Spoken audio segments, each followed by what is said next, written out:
Welcome to the intersection of technology, cybersecurity, and society. Welcome to ITSP Magazine Podcast Radio. You're about to listen to an episode of Tech Done Different podcast with Ted Harrington.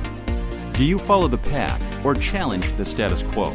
Join Ted as he explores how to succeed by going against conventional wisdom. You'll hear leaders in technology and security tell stories about how they achieve their success by doing things differently. Knowledge is power. Now, more than ever.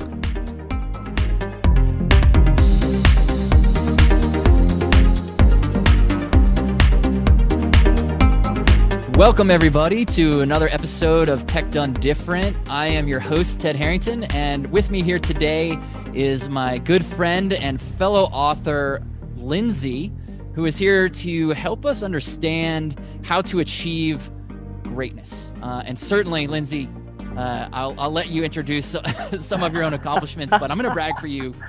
For a moment. But first of all, thank you for being on the show. Oh, thanks for having me, Ted. I'm excited.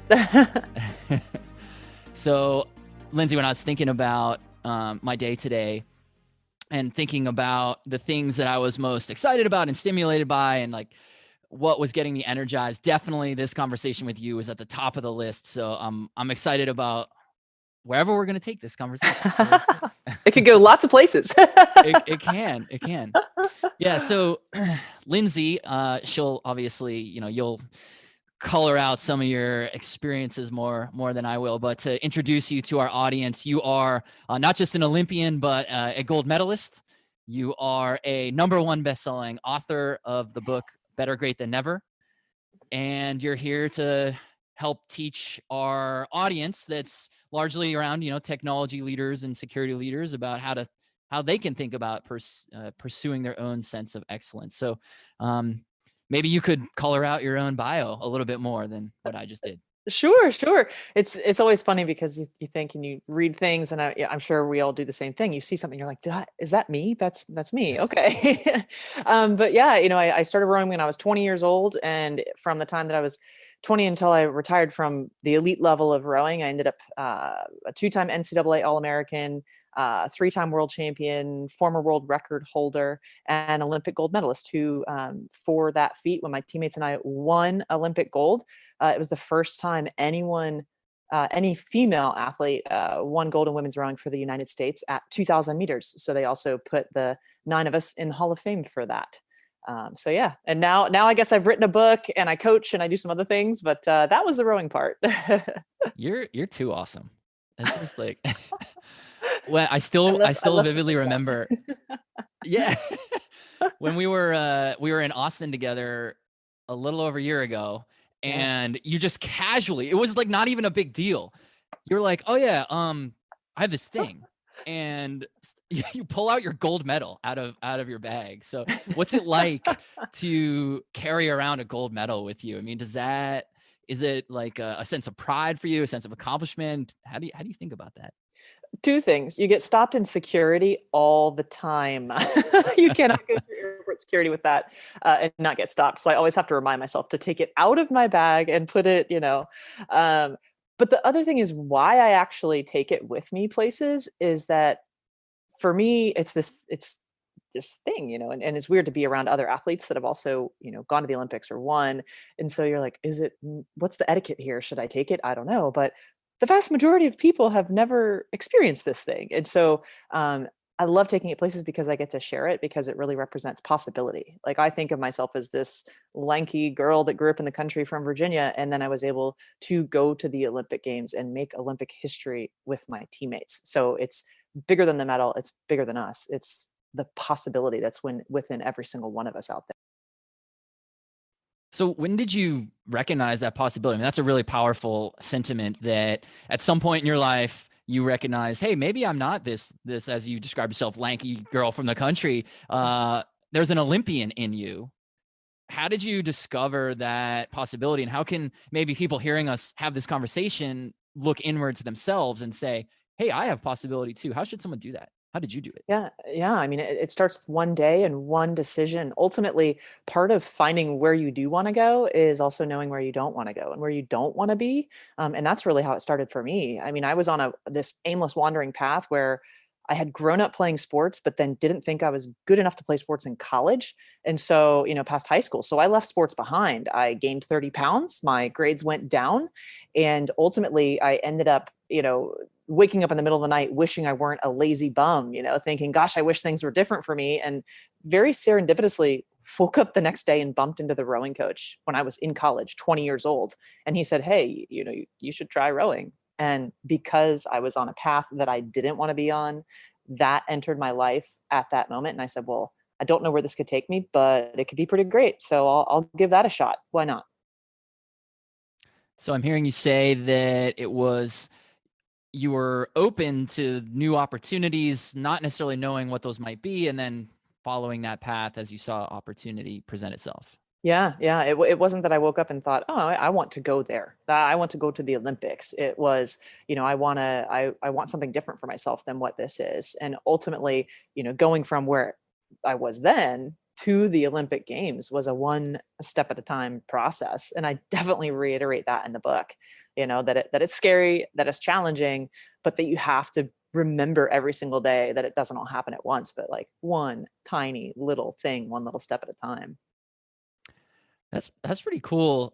When One of the things when I think about technology, right, and Mhm. what it really inspires me about getting to exist as a security professional surrounded by all these, passionate people in technology, one thing that really strikes me is that people in technology have this sort of relentless drive to not just make a difference, quote unquote, but to literally change the world, right? Whether they're themselves the entrepreneur who comes up with this new tech, or they are in a large enterprise and they're just making their difference within their realm of the country of the company. It seems like everyone in technology is relentlessly trying to change the world, and probably suffer from a lot of that same sentiment that you described, right? Where it's like they want to change the world today and tomorrow's too late. It sounds like you struggle with that a little bit, or struggled with that. What would be the advice to someone who's sort of wearing those shoes? How do you be patient? Yeah. I mean, the more that when you're really trying to squeeze out those next bits, like when you want to go from one level to the next level, and then if you're really looking to, as you said, change the world, like be that much higher, it isn't this massive jump that happens. It really is taking those tiny infinitesimal pieces and doing those things incredibly well, because that's what's going to squeeze out that, for us, that millisecond of a difference. Everything that you've done up to this point where you are, it's been the foundation, the platform, and it's not going to be this massive improvement that's going to happen at that moment, but from one day to the next, the tiny little piece. And it could be, a simple connection with someone else, a pass on the street, a simple hello. A simple hello changed my life. It could be the missing piece in your network that you need to get you to that next level. But the patience of it is, and even writing the book, I had to step back and think to myself, like, I'm writing a book about patience, about many things, but patience is a big piece of it. And I'm like, this doesn't happen. No one, won a race because of some grand start. It's the whole consistent piece, some heroic thing in the beginning. No, you make sure that you stay energized that way too. If you drain all your stores right away, that's not going to do you any good in the long run. Stay nice and consistent with it. That definitely helps. Hmm. Yeah, I guess you're right. Yeah, they say that you can overcome a slow start, but you can't overcome starting too fast. Yeah, because you put yourself in that hole, and even when you're very excited about something and you pour all of your energy into it, because I've done it myself, but this is me. I'm really, and maybe a month or two in, you just get really tired, and that level of energy and the amount of effort that you need to be able to put into that thing, you don't have, because you spent all your chips too early. So staying a little bit conservative initially, like, okay, this is going to take a long time. And sometimes teammates help you with that. Coworkers help you with that, to literally say that to you. Take a step back, because this is going to take a lot longer than a month. This is going to require long-term energy, and, making sure that you're taking care of yourself in that process. That's what's going to allow you to succeed in the long run. This reminds me of when well, this is not at all on the same level of athletic performance as your life. But when I was, I trained to I ran the Boston Marathon a few years ago. And Ah, I remember in training for it, everyone was always talking about, you don't run the marathon on marathon day. You run the marathon in the 6 months and many hundreds of miles training for marathon day. And then the race day is just the culmination of all that effort. It sounds like that's sort of what you're saying, right? It's the putting the work in every day in, day out, so that you can squeeze that millimeter of performance out on race day. Is that a correct interpretation of what you're saying? yeah, absolutely. One of the things that our coach said to us, the first world championships that I ever went to, we were so prepared. We'd done so much more than my teammates and I, that is, than we had ever done in our entire lives. And we lost big time. And so the very next year, though, we turned it all around and broke the world record. So within a year's time of being demoralized, to the next world championships, we won it, set the world record. And in between, our coach brought us together and he said, one of the key things that I remember him saying was preparation is confidence. Confidence is something that a race can crush instantly, but every tiny little day, those tools that you put in your toolkit, one tiny little step at a time, gradually build your confidence so that on race day, it is that culmination of all those things.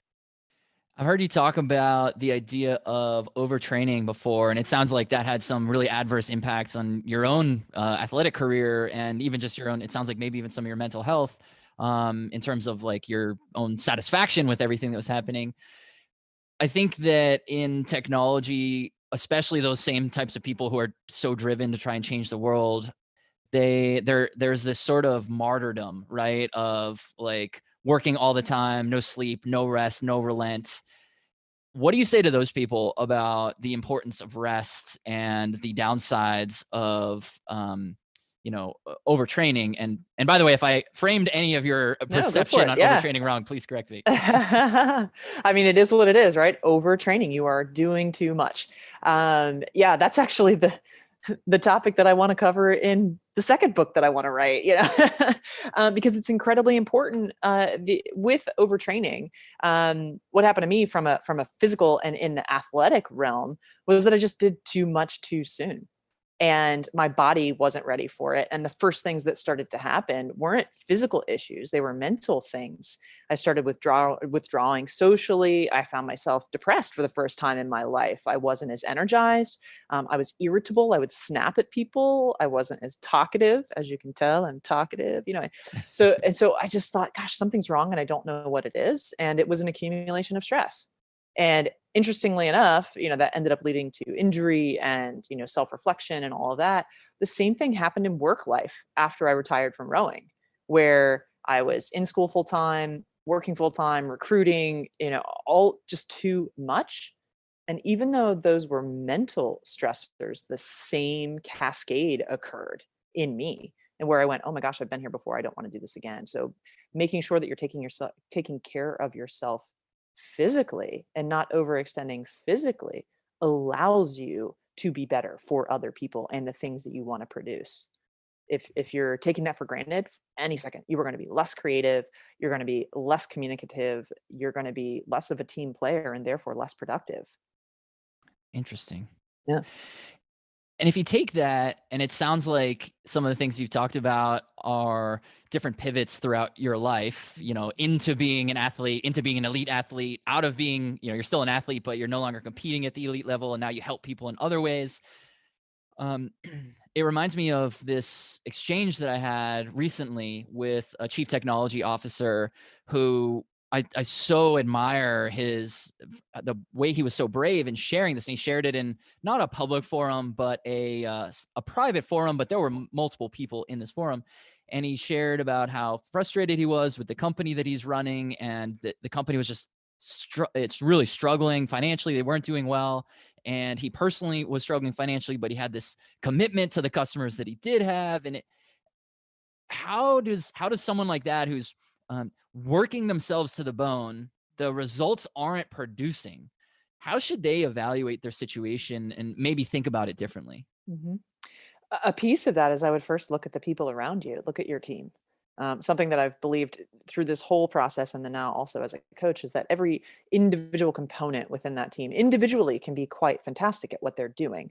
And you can be productive to a certain extent. But when you're able to connect with others around you and allow other people to be the best at that piece of it, and this other person to be the best at that piece of it, then your combined effort is going to help you become so much more productive. I know from a leadership standpoint, that's incredibly hard to do because that requires trust. You're trusting that someone else is going to do this piece of whatever the project is that you're working on, whatever your aim actually is, that person is not only capable of, but that you trust them to produce what you personally might otherwise be producing. But again, I mean, that's scalability, right? There are only so many things you can do. If you don't bring other people into the fold, you're only going to be able to do so much. That is super fascinating and very timely in that if we think about, we're in this middle of this pandemic, right? Mm-hmm. And everyone is adopting this work from home model. Mm-hmm. And I still so vividly remember these, it's not even one moment, it's many moments where companies are now talking about, they're like, you know what? Turns out maybe we can trust our people to work from home when things go back to normal. And I'm like, why did you hire them if you don't trust them? Yeah. Yep. And that's a huge piece of how teams are successful, and something that, we always use sport as metaphor. That's why I love this conversation you and I are having. It goes both ways. People always ask, well, why was that group so special? What was it about that? Well, trust was the huge first step. If you don't trust your people, if you don't connect with people, if you don't focus on them first, your top level of achievement is going to be lower than it would otherwise be. Because again, how do you build a human pyramid? You're going to have a very short one if it's just you, and everybody plays an important role in that. But it's funny that you bring that up too, because my brother works in the technology sector, and I never understood how people didn't need to be together to work as a team or be together to be productive. And the more that he explained to me how teams build projects, remotely, they're interacting just in different ways. They're in their own spaces doing things. They're building their, I tend to be a little more extroverted and my brother tends to be a little more introverted, but I've seen him thrive by working at home, and he's interacting far more, just in different ways. Yeah, they're not physically, literally lifting a boat on their shoulder, carrying it down the dock and throwing it in the water, but they're lifting the metaphorical boat together as they're sort of building something with their own pieces. Yeah. And they don't even necessarily have to be in the same office walking down the hallway to do that. In fact, he and a lot of his coworkers just function better without being physically together, even though, they're communicating, like I said, in other ways, virtually or virtually. So then what are the foundations, I guess, of trust in building a team? And that's such a big and abstract question that might even be hard to answer. But if you were just to think of your own teammates, and you've been on elite teams with other elite athletes, and there have been other teams in other sports that have had similar collections of elite athletes that have miserably failed because those individual performers couldn't come together as a team. So in your experience, what do you think it is that makes a team great? And how can that be applied even outside of a sports context? Yeah. It's funny because there are so many conversations that I've had about trust, and people ask that very specific question about trust. And every team is different. That's a big piece of it. You have to recognize the diversity within your culture, whether it is a sports team or a technology team or whatever group of people that you're working with, because that diversity is important. That goes back to the idea of allowing that person to be the best at that piece of it, and that person that, you need to have different people because everybody's going to have a different strength.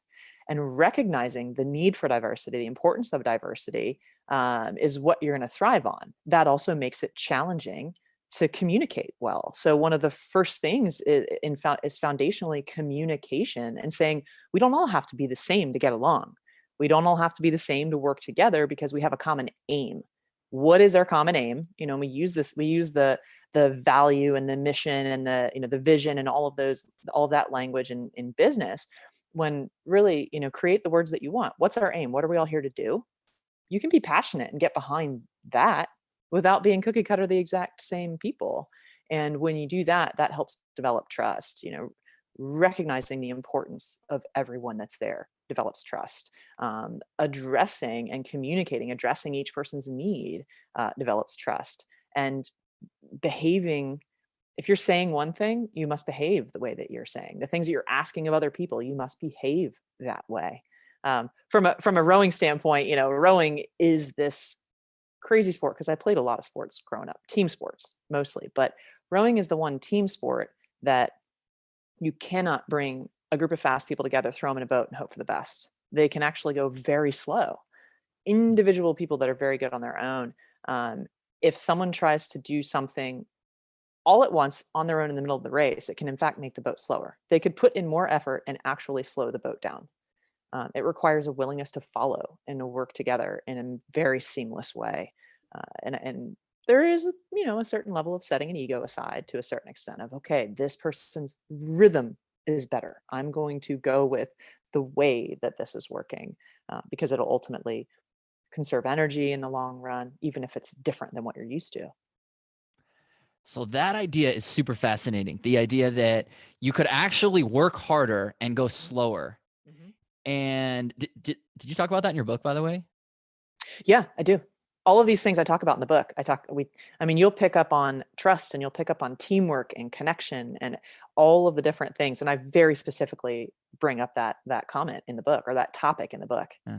Yeah. So the reason I ask is because, our books, my book about how to secure software, and your book about how to achieve greatness based on your rowing excellence, there's a middle of this Venn diagram, which is this idea, and it's that in technology, this happens all the time. And hopefully this metaphor that is your experience will help people think differently about how we build technology, but it happens all the time. I mean, every day I talk to companies who struggle with this, and many of them don't even realize it, that if you build in the wrong way, to hit deadlines or whatever, we got this release date coming up, then what actually winds up happening in the long run is you actually move slower, and you have to put more work in order to fix the thing that if you just had addressed it at the beginning, that it would come out better. And so that's really fascinating. It's the same thing, right? It's like, I'm personally going to row the boat super fast, and the other 7 people in this boat, hopefully they will too. But the net result is that you go slower.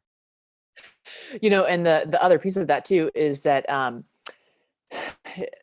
one of the first things I learned when I first started studying motor learning many years ago is that whenever you make a change, because change is scary, trying something different is scary, especially if it's been working for you, as you've been successful to this point, doing this thing. Well, to take that risk might make you slower initially. Like, you might have to relearn a process, but it's going to open the floodgates down the line.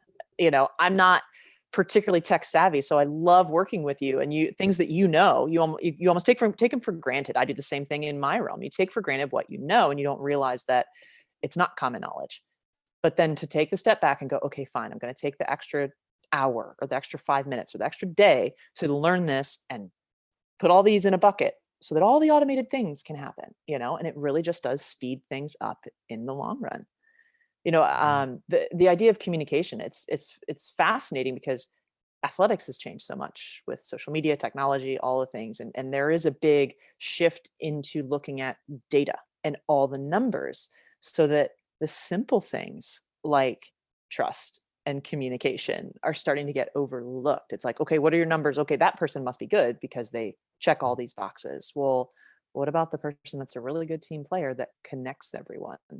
That really just is the glue that holds everything together? Because there are other behaviors, like being on time to work.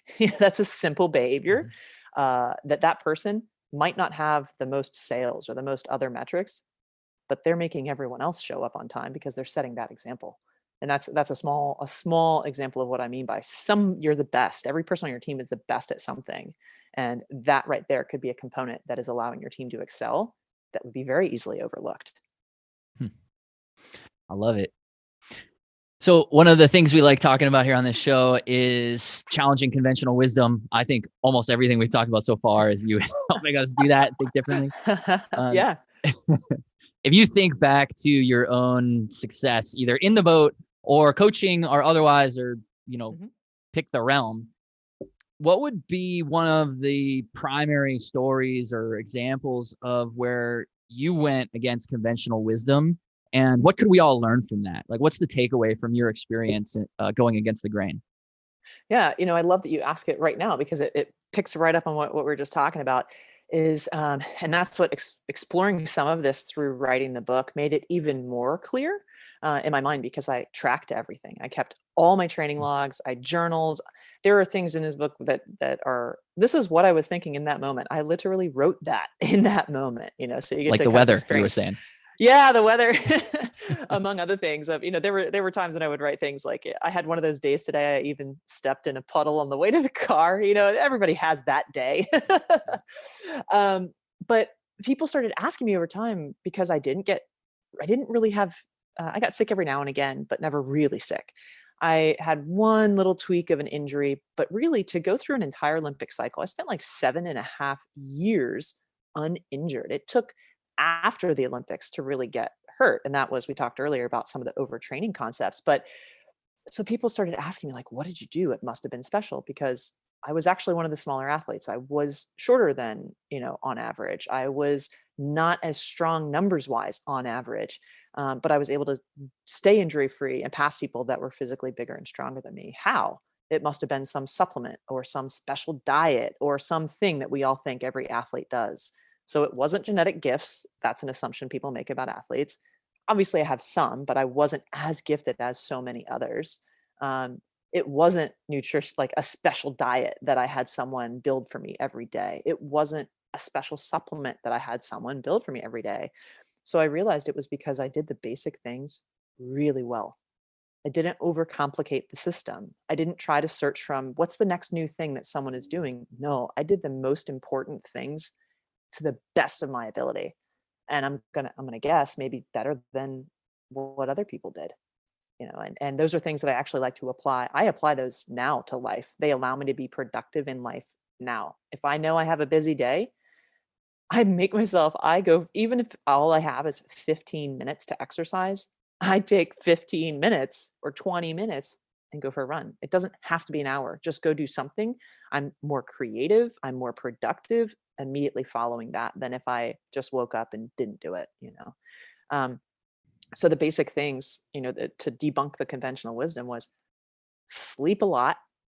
It's not complicated, right? Hydrate, do that better than anybody else, eat very simply and very well, very cleanly, no supplements. It was lots of colors, fruits, vegetables, balance, and exercise. And that allowed me to think better. All of those things allowed me to be physically and mentally more productive. Simple. It's kind of amazing to be talking about, well, here's how I went against the grain, and it's sleep more. Yeah. And eat right and drink water. But you're totally right? Especially in this sort of performance metrics enhancement crazed world that we live in, where we're so focused on, how do I get these incremental, biohacking is kind of a big thing right now in tech, where it's like, how can I feel like I slept for 8 hours when I slept for 4, that kind of stuff. And you're saying, no, it's guys, Yeah. it just keep it simple. Yeah. That's really all powerful the research stuff. is there, all the research is there. And then it was interesting because at the time I just did it because I was tired. I mean, and when I say sleep at that level, when you're training at that level, I mean, I could sleep for 10 hours a night. This is in the Olympic year in particular. I didn't have time to do that in other years, but I would sleep 10 hours a night. And then I could still nap because you're just that exhausted because you're physically and mentally drained. And that's the one time your body is able to repair from whatever it was that you did the day before. You're making your gains while you're asleep, not while you're training. The training breaks you down the same way that your work day, that breaks you down. So you've got to repair if you want to go back and be productive the next day. It's amazing because, it doesn't seem like conventional wisdom. That seems like conventional wisdom, but I had teammates that were like, this is my supplement. This is my special thing. These are my extra lifts. And they constantly got hurt. They constantly got sick. So all these very special newfangled things that they were doing were in fact harming them rather than allowing them to advance.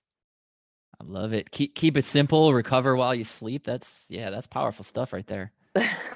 And you're obviously talking about it as an elite athlete, but that applies to everybody, right? In our day-to-day jobs and our relationships. And like, we have to Mhm. have that recovery time. Otherwise, we're not gonna be able to perform at a high level. Yeah, I mean, we all the research is there from a well-being standpoint. It's very well documented that if you're not sleeping at least 5 hours a night, like sleep deprivation studies use 5 hours a night as sleep deprived, or at least a lot of them do. They've done studies where they have people do some sort of test. Like this is, people studying for the GRE. They study and then they sleep and then they take the test, and they found that people with sleep after the practice or study or whatever it was have better scores having the same time gap but filling the time gap with sleep rather than staying up, right? So we know that these very simple things make us better. They make us smarter. Yeah. I won't digress too much into the science, because I mean we're talking like your brain literally grows. One Isn't thing that what we I've want? never that is what we want. Yes. Bigger if and it's not even, it's like go to sleep and you'll be Yeah. smarter. I mean, this is great advice. Yeah. I've never understood, I still don't understand how it is that someone training to become a doctor, the Mhm. regimen that you go through when you're in residency, where you basically don't sleep and you have these like Mhm. 100-hour shifts, and even once you're the chief or whatever, you still Mhm. have 48-hour shift. I don't know exactly what the time, I'm not a doctor, but Yeah. my friends are, and I look what they go through, I'm like, how do you not how are you not sick all the time? How do you not hurt people? And it's just, Mhm. I guess they just figure it out. But how does someone, I guess, excel despite, when you have a shortage or a deficiency in one area, you don't have enough sleep? How do you Yeah. make up for it in other areas? Or can you? Or is that not a possible thing? Yeah, I mean, if it's sleep in particular and you're cut on time, assess your schedule. Something I also talk about very explicitly in the book is, if you want to be great at something, it's kind of like the devil wears Prada concept, right? If you're excelling there and you are literally putting all your marbles over there, then something else has to suffer. And so you have to choose what is most important. You can't be great at everything. You have to focus that down.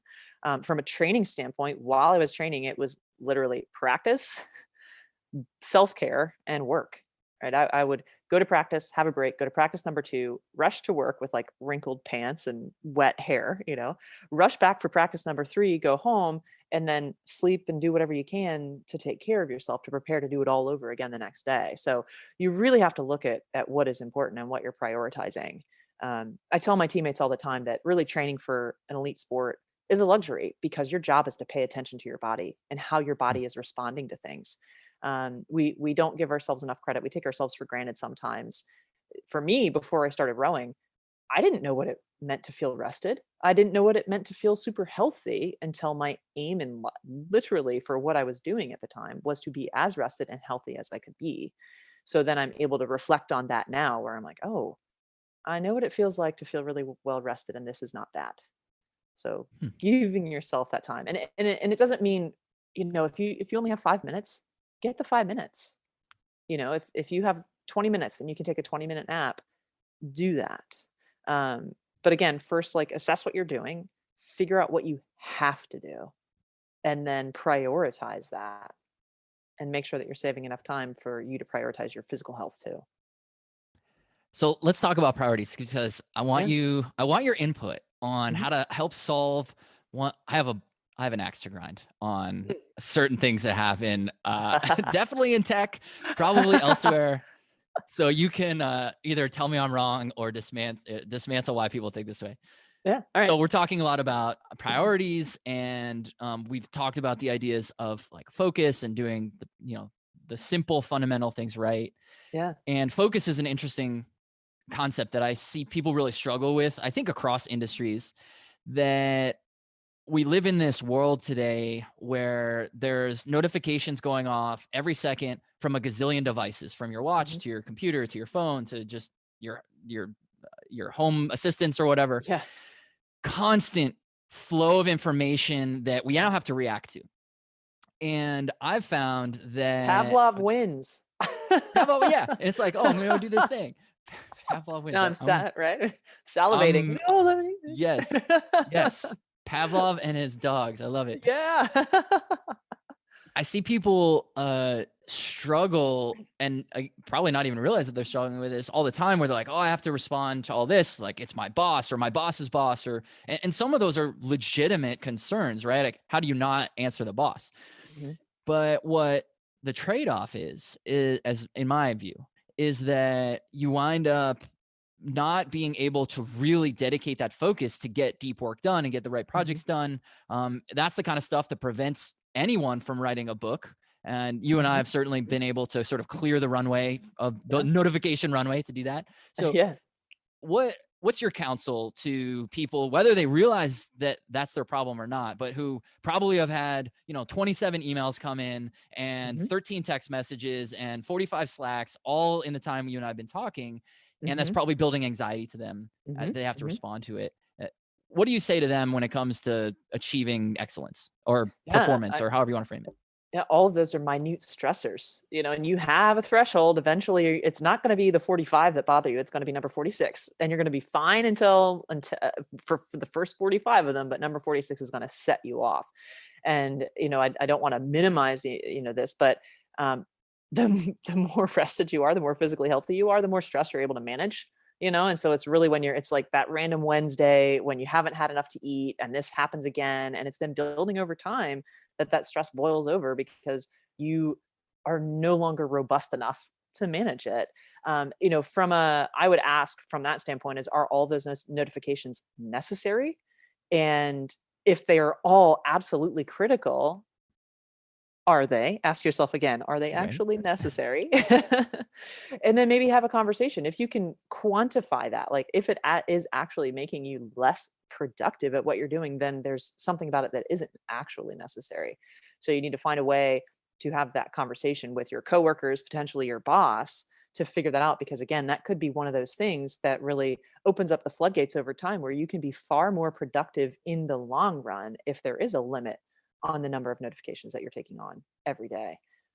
It's also, it's a matter of resources. When I did my EMT, because I do ocean rescue part-time, so I'm an EMT as well. And there's a joke on your first, yeah, on your first day of EMT class, there's a joke. What does EMT stand for? But energy, money, and time, because those are the three things it takes. Those are your resources, right? And so sometimes, time is the one that we can't get back. Money comes and goes. Time, it just goes. So from a time standpoint, sometimes we pay out all of our debts in time because we don't have the money to bring someone else in on the project. And so if that's a piece of it, you got to ask yourself too, then am I at my limit of scalability right now? Until I have some other resource, energy, right, from sleep, or which takes time. You have to kind of figure a way to manage all of that. I think generally this might sound strange, and hopefully this is not me just grinding my axe here, but the pandemic is making us reassess all of this. Which part about is people are slowing down, and there is like this movement of right now there's kind of been a movement building over time for minimalism and focus. And, I think it's funny when you bring up all the notifications, because here's one that goes right with this is meditation. So meditation has been shown to help your brain grow. It sets your parasympathetic nervous system so you can actually sleep properly and relax. But we put it as an app on your phone. So they're saying meditate before you go to bed because it'll help you sleep, but they're telling you to stay away from your phone because that'll help you sleep. So how does that make sense? Yeah. Right? Yeah. But again, it really is about that prioritization. There is a limit. And if you're noticing that it's distracting you, then you're exceeding the limit of necessity. So maybe this is the harsh love maybe that people need to hear, which is that, as you just very succinctly put it, right, there's a limit. But the harsh love maybe that people need to hear is that ultimately it's up to each individual to put up those boundaries. It's, your boss is going to email you on the weekend, and that important customer and that important investor, and those fires are not going to stop happening because you ask them to stop happening. But our relationship with how we respond to these things, that's the difficult part. Yeah. And would you agree that that's who's responsible? Yeah, it's a huge piece of it, right? Because something that I discovered in my rowing life and then in my professional life after rowing is what is my basement and ceiling. Like, you can look at it as time, balance, lifestyle. You can look at it as money. Like, how do you want to live? What is the basement of how you want to live? And what is the ceiling of that? And for me, once I know my ceiling, if I'm not able to take care of myself from a physical standpoint, because but here, I was gonna say between you and me, no, between all the people that are out there listening, I spent 7.5 years uninjured and then ended up with bulging discs in my vertebrae, and stress fractures in my vertebrae. So that's what we're saying, the shift. So when you do too much, it can all come crashing down on you in a huge shock. And so to find that happen in your personal life, you have to be willing to go, this is what I'm willing to take on, and yes, that will sacrifice, whatever you consider being your measure of success. If it's money or a type of a particular job or whatever that thing is, you have to be willing to set those limits. How do you want to live? How do you want to be? Are you able to be the person you're proud to be every single day? If not, you must reassess. I love it. I love it. So let's wrap up by talking about maybe overcoming setbacks. In my book, I actually, you will totally appreciate this. I use a rowing metaphor in my book. Yeah, awesome. Yeah, I talk about catching a crab, describing that as a metaphor. So for everyone who doesn't know what catching a crab is, as you obviously know, I insert two sentences about it. No, go for it. I want to hear your explanation first. Oh, wow. So I'm going to be graded on this. No, not at all.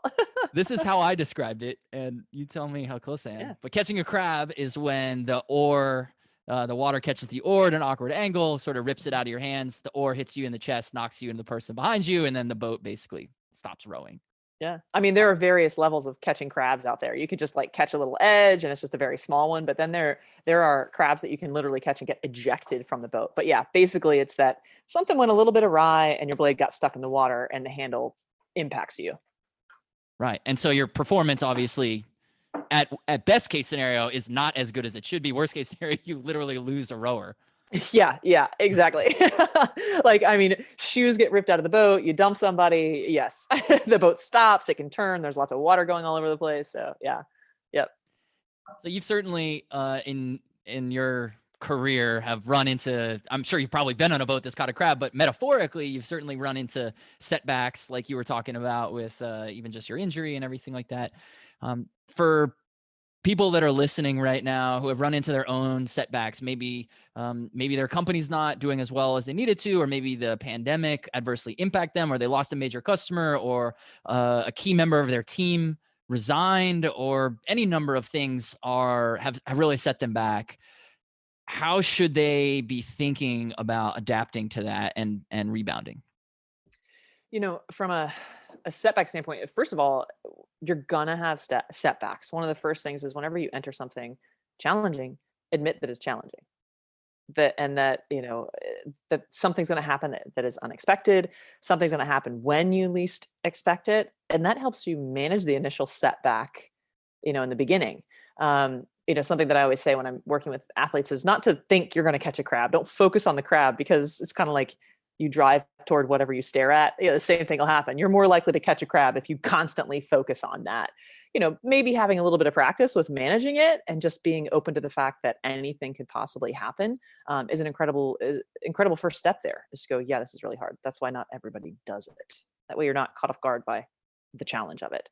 And from a setback standpoint, it was always relying on those around you. And that's where the communication of it and the trust, that's another reason why trust is such a foundational concept. Being able to communicate with your coworkers, with your teammates, and being able to build and have that be at the core of what you do, is that unity helps you come through. I love it. Obviously, I mean, you mentioned, what if somebody, gets separated from the team, you can still have conversation with that person. You can have a conversation with people that remain, get input from each person as to why that happened, so that you can prepare little steps at a time to build that confidence for the next time that a setback happens. Right. That's really inspiring, the frame that you just put it in, the way you started that answer, which was that if you're facing a setback, it's because you're doing something hard, and that's admirable, and you should recognize that. So that's what a positive, great way for us to wrap up. You're really good at this. It's true. What are you not good at? I tell you how I feel, and it's actually funny because, people are like, well, what if you didn't win the Olympics? What if you'd done all of that stuff and then you didn't ultimately win? And I always say, I can't speak to that because we did win, but does it that change every day that led up to the Olympics? No. Every good and bad day, good and, step along the way would still be the same. And I always say, as long as you learn, throughout that whole process, you are never losing because you're constantly developing and constantly growing, So you would do yourself a disservice and those around you a disservice if you thought, oh gosh, we had this setback, man, we must stink at this. No, it's because the thing is hard. That's amazing. Yep. Get better every day is essentially what you're talking about. And I believe in that as not just a good human principle, but I argue, God, there's so many Venn diagrams of your area of expertise in mine. This is why we're talking. This is why we're talking. Yes. I argue that the fundamental premise of security is getting better every day. And if that is not the motivation that someone has, if they're just trying to say like check a box or satisfy whatever customers ask for, then you're never going to succeed, because that's what security is. You need to be better tomorrow than you are today, and better the day after that, and the month after that, and the year after that, and so on. So I love that you could come and be a metaphor for it. Yeah. And one thing you just made me think of something too is, so when we, the only way that we were able to set and like break the world record was because we trained for things that were faster than world record speed. So exactly what you're saying here about be better than yesterday. We didn't focus on what everybody else was doing. Like, oh, who won last year? Who do we need to beat this year? It was never about that. It was look forward to what has never been done and simply continue taking steps forward. Be better than I was yesterday, because that's the only thing I can control is what I'm doing. You don't know what your competitors are doing. You don't know what secrets they have hiding. Are you going to waste your time wondering what those are? Or are you going to take all of your energy? This goes back to the notifications. Throw away that distraction. Focus your energy on the thing that's allowing you to take that step forward, right? That is the controllable. That'll take you above and beyond. That's so powerful, right? Yeah, compete with yourself. Ultimately the race, you are competing with other people, but you can't compete with them necessarily in rehearsal or in practice. And John Wooden, in his book, he talks about how, John Wooden, for people who don't know, is probably, I think, the winningest NCAA basketball coach of all time or something like that. He won like 10 championships. And he talks about he never focused on the opponent, right? He always would coach his team to say, don't worry about what the opponent's doing. Don't worry about the scoreboard. If we're better today than we were last season, then we're going in the right direction. And it's certainly evidenced in, you being at the absolute pinnacle of what you've achieved. So that's really cool to hear. Yeah. A lot of young athletes that I work with find that difficult, especially when you walk into a situation and go, wow, they're really tall, or wow, they're really strong. Like if I had done that, I would have never excelled, because there were plenty of people that were taller and stronger, and that's where it really is, because now you're giving yourself credit. This is where I am today. Where can I be tomorrow? Where can I be in 5 minutes? And I guess I shouldn't just say it's where can we be? And if each individual where can we be? Each individual constituent part of your group that you're working with, when everybody does that, oh my gosh.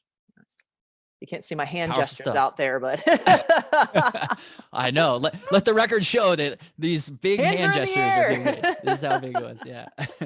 Well, this has been awesome. You're amazing. You already know that. Ted, you're amazing. No. Our Venn diagram of amazing is overlapping. Yes, it is. So if people want to understand more about your book, where should they find you or find the book? Yeah, 2 places. You can find me on LinkedIn and Instagram and those types of places. You get lindsaydareshoop.com is the website. The book is Better Great Than Never, which is a play on the fact that, I didn't pick up the book until I was 20 years old.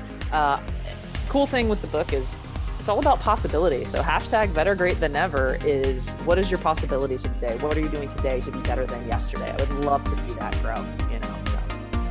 Awesome. Yeah. Well, thank you so much for being on the show. I think that our audience, their lives are going to be better if they implement some of the ideas. You're amazing, and we'll talk again soon. Thank you so much. Yeah, thank you, Ted. Looking forward to next time.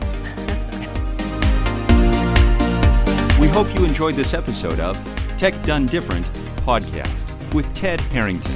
If you learned something new and this conversation made you think, then share itspmagazine.com with your friends, family, and colleagues. If you represent a company and wish to associate your brand with our conversations, sponsor one or more of our podcast channels. We hope you will come back for more stories and follow us on our journey. You can always find us at the intersection of technology, cybersecurity, and society.